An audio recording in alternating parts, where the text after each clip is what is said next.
શું નામ કાકા આપનું? મારું નામ જયરાજસિંહ ચુડાસમા. હું હાલ ભોમેશ્વરમાં રહું છું, નિવૃત્ત છું.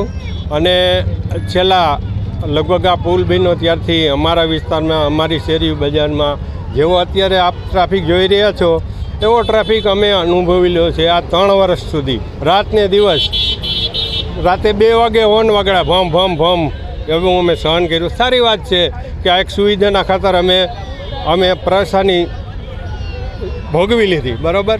પણ મારું સાથે સાથે કહેવાનું છે આ તંત્રને, અધિકારીનો, પદાધિકારીને, જેને કે જે તમે આ પુલ કર્યો છે સારી વાત છે, પણ થોડોક અહીંથી લંબાવી દીધો હોત પ્રેસ કોલોની સુધી તો આ રેલનગર, બજરંગવાડી, અમુક જે કાલાવ રોડ તરફ જવાનો રસ્તો ક્યાં, ટ્રાફિક ક્યાં છે? ટ્રાફિક તો થવાનો જ છે ત્યાં ચોકડીએ. જો એ લંબાવી દીધો હોત તો આ પ્રશ્ન ઉપસ્થિત ન થાય, મારું આવું માનવાનું છે.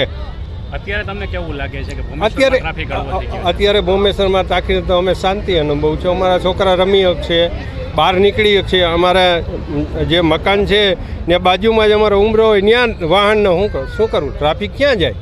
એ તો આવવાના જ છે ને. ટ્રાફિકનો પ્રશ્ન હોય તો જવાનો જ છે, બરાબર.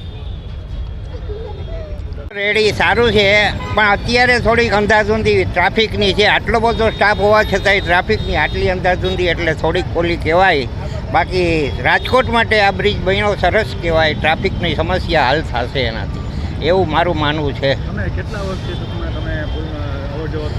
હું છેલ્લા 15 વર્ષથી આ બજરંગવાડીમાં રહેતો, અત્યારે ગાંધીગ્રામમાં રહું છું, સમજ્યા. ત્યાંથી આવવાનું, પણ ઓલી ફાટકે નીકળતા એટલો તકલીફ પડતી હતી વાત પૂછોમાં સાહેબ.